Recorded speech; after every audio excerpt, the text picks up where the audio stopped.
গল্পের শুরুতে জানিয়ে রাখা ভালো, এই গল্পের পুরোটাই একটা ছোট সামাজিক বৈচিত্র্যকে সামনে রেখে গল্পটাকে সাজানো হয়েছে এবং গল্পের প্রত্যেকটা চরিত্রকে নিজের মতন সাজিয়ে আর তারের সামনে উপস্থাপন করা হয়েছে। জানি গল্পটা আপনাদের খুব একটা ভালো না লাগলেও গল্পটাতে অনেক কিছু শিক্ষা আপনাদের সামনে তুলে ধরা হয়েছে। আপনাদের কাছে অনুরোধ থাকলো গল্পটা শেষ পর্যন্ত দেখা।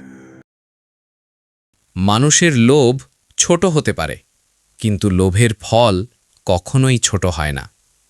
আর সেই লোভ যদি জমির হয়, তাহলে রক্তের সম্পর্কও টেকে না।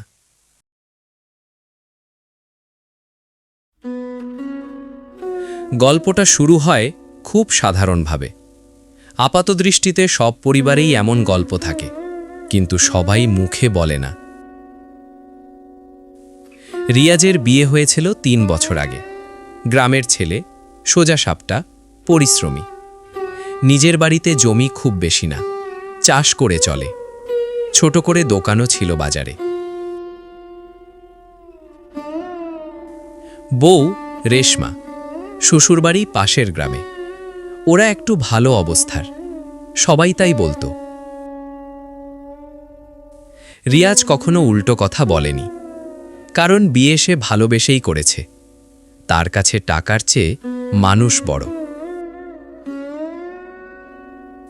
বিয়ের পরের বছরেই রেশমার বাবা মারা যায়, আর বাসার ভেতর থেকেই চাপে চাপে দেখা দেয় জমির হিসাব।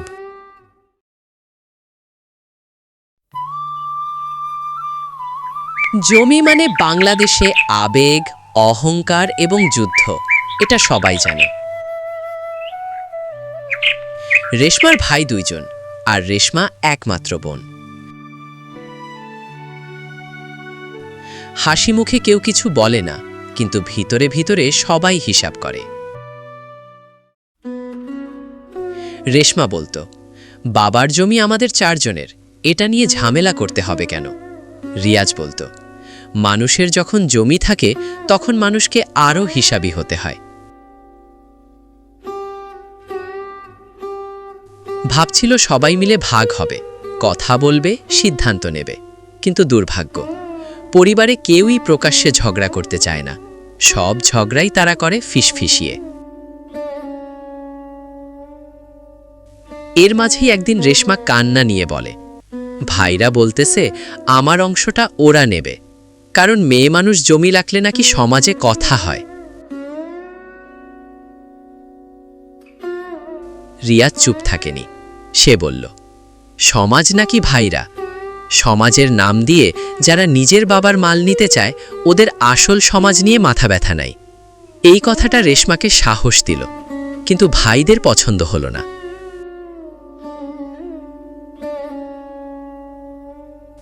পরের সপ্তাহে বাড়িতে মিটিং। বোন, জমি নিয়ে ঝামেলা ভালা না। তুমি মেয়ে মানুষ, তোমার শ্বশুর বাড়ি আছে, তোমার দরকার নাই। রেশমা বলল, যা আমার বাবার তা আমার। আমি চাইলে দেব, চাইলে রাখব, কিন্তু তোমাদের বলতে হবে না।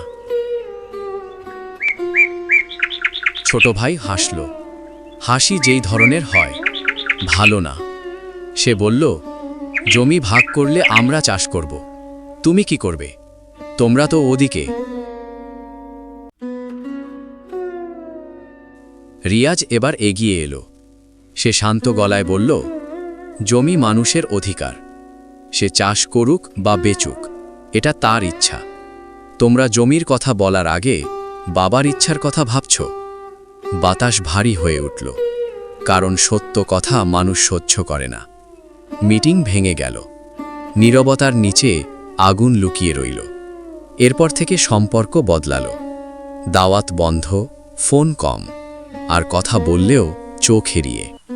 সময় গড়িয়ে যায়। হঠাৎ খবর, ভাইরা জমির কাগজ বদলানোর চেষ্টা করছে, বাড়ির পুরাতন নথি ঘেটে। গ্রামে এটাই হয়, যা হাতে আসে তা নিজের মনে করে। রেশমা আর রিয়াজ এবার থামেনি। তারা আদালতে যায়। অধিকার নিতে লজ্জা নাই, না নিলে লজ্জা। জমির মামলা মানে ধৈর্য আর সময়। গ্রাম দেখে, বুঝে, অপেক্ষা করে। 1 বছর পরে রায় আসে। বাবার জমির 4 ভাগ, রেশমা তার অংশ পায়। ভাইদের মুখে কোনো কথা নাই, কোপাটে রাগ, চোখে অপমান। কিন্তু সত্য এটাই, নীরব থেকে অধিকার পাওয়া যায় না। জমি পেয়ে রেশমা বিক্রি করেনি, রিয়াজও না। সে বলল, এটা তোমার বাবার স্মৃতি, বিক্রি করে দেবে না, গাছ লাগাও, সময় গেলে ফল দিবে আর মনে শান্তি দিবে। ঘটনার পর গাঁয়ের মানুষ বলতে শুরু করল, মেয়ে মানুষও অধিকার বোঝে, জমি মানে শুধু পুরুষের বিষয় না।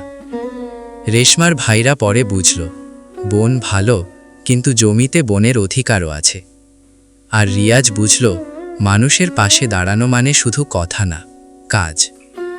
সবশেষে একটা সত্যি কথা থাকে, শ্বশুরবাড়ির জমি নিয়ে লড়াইটা জমির জন্য না, সম্মানের জন্য, সমাজে নিজের জায়গার জন্য, যাতে মানুষ মনে রাখে জন্ম, লিঙ্গ বা সম্পর্ক দিয়ে অধিকার বাদ পড়ে না।